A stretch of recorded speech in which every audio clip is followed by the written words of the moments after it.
Ladies and gentlemen, wherever you are, I hope you're having a beautiful day. Welcome to this week's episode of Top Knockouts, episode 12. In a series where prior to every UFC fight night event, prior to every UFC pay-per-view event, I look at all of the fighters participating on the main card of that event.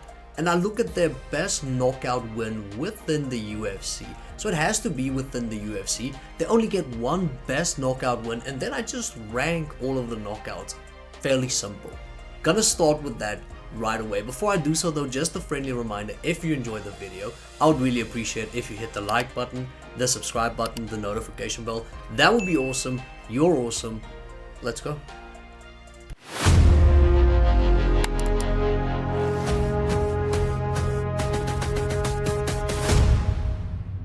Now starting off this week's list at number 5, Joe Pyfer versus Marc-Andre Barriault. Now Joe Pyfer's journey started on Dana White's Contender Series in 2020 where he lost.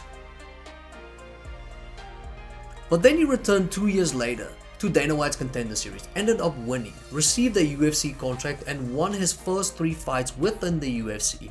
After that he lost to Jack Hermansson in his 4th fight, but wanting to make things right, wanting to make amends for what happened, Joe Pyfer fought Marc-Andre Barriault on the 29th of June 2024. And after constantly just moving forward, walking down Marc-Andre Barriault, I'm gonna make a horrible joke, it was time to pay the Pyfer. Because Marc-Andre Barriault ended up eating a shot, Joe Pyfer landed with an overhand right to the temple of Marc-Andre Barriault, not that temple, this one. Which basically started this whole sequence of events, which led to, the transformation of Marc-Andre Barriault. Barriault was hurt, ended up backpedaling, and that started the sequence of combinations for Joe Pyfer, which ended in a right hand turning Marc-Andre Barriault from a UFC fighter into a snail. Why a snail, you ask? That's why face first, which aesthetically just looks way worse. When somebody gets knocked out and they end up face first on the canvas, it is a horrible sight to see. With that being said, as Marc-Andre Barriault turned into a snail and as he was falling, Joe Pyfer connected with another right hook. Just devastation upon devastation for Marc-Andre Barriault. Does any human deserve this? Absolutely not, but an impressive victory for Joe Pyfer. An insane overhand right which started everything, caught him with another right which knocked him out, and then just another right, because you can never be too safe, you can never be too sure of anything in this life. Insane knockout win for Joe Pyfer. Then at number 4, Kelvin Gastelum versus Michael Bisping. Now there was a 5-fight stretch in Kelvin's career where it felt like watching a Kelvin Gastelum fight was like watching a David Fincher movie. A lot of plot twists, you don't know what's happening, a lot of ups and a lot of downs. And it started in 2016 when Kelvin Gastelum fought Johnny Hendricks, ended up beating Johnny Hendricks. Then in 2016 he fought Tim Kennedy, knocked down Tim Kennedy, ended up beating Tim Kennedy. But in 2017, he fought Vitor Belfort. Knocked down Vitor Belfort not once, but twice. Won the fight, but then the fight got overturned into a no contest. Then he fought Chris Weidman in 2017. Knocked down Chris Weidman. Ended up losing that fight via submission. But at least Kelvin ended 2017 on a high note. He fought Michael Bisping on the 25th of November 2017. And in the 3rd minute of the very first round, after throwing a cross, Kelvin anticipated that Michael was going to counter. So what did Kelvin do? He countered Michael's counter. He basically threw the Uno reverse on top of Michael Bisping's Uno reverse and ended up knocking out Michael Bisping with a right followed by an overhand left.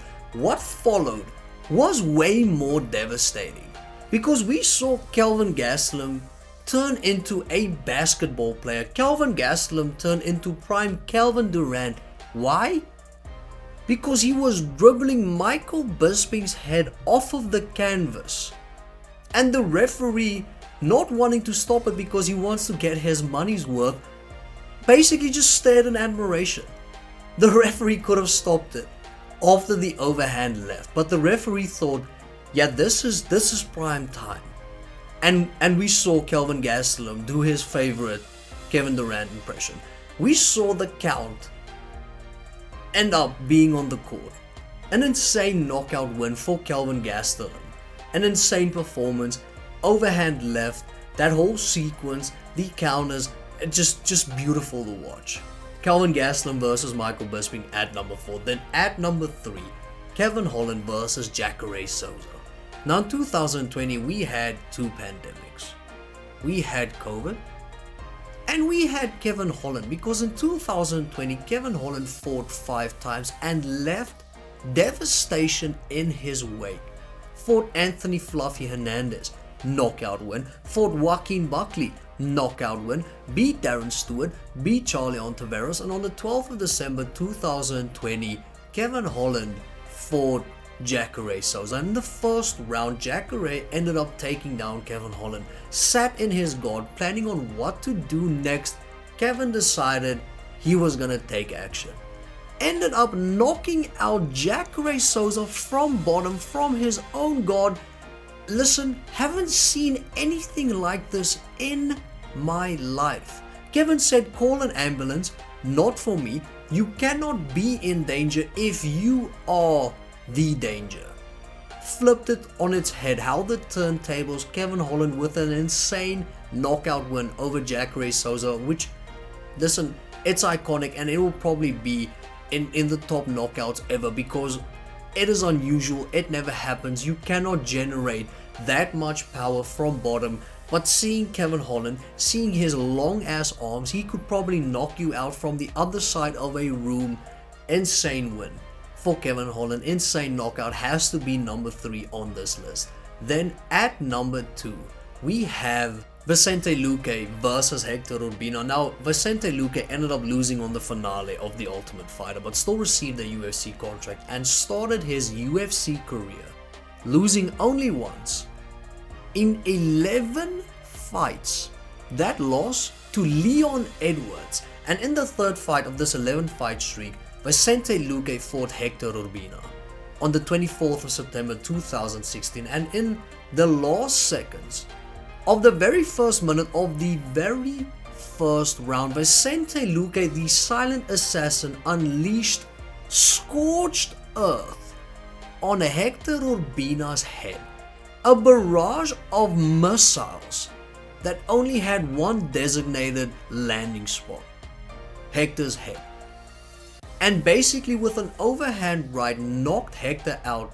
Overhand right good night sent Hector back into ancient Greece. After knocking out Hector Urbina, Vicente Luque proceeded to tie him to a chariot and take him. That would have been insane. Okay, that would have been. Could you imagine Vicente Luque rocks up to the fight? Background music, Brad Pitt, Achilles. Hector! With a chariot on standby. So basically Vicente Luque turned into Prime Achilles and destroyed Hector Urbina. An insane knockout, a barrage of punches, beautiful combination, heat-seeking missiles. Insane knockout win for Vicente Luque. That's why that is at number 2 on this list. And at number 1, it has to be Sean O'Malley versus Eddie Wineland. Fun fact, now Sean O'Malley has had 12 fights within the UFC. Do you know how many performance bonuses he's received? 9.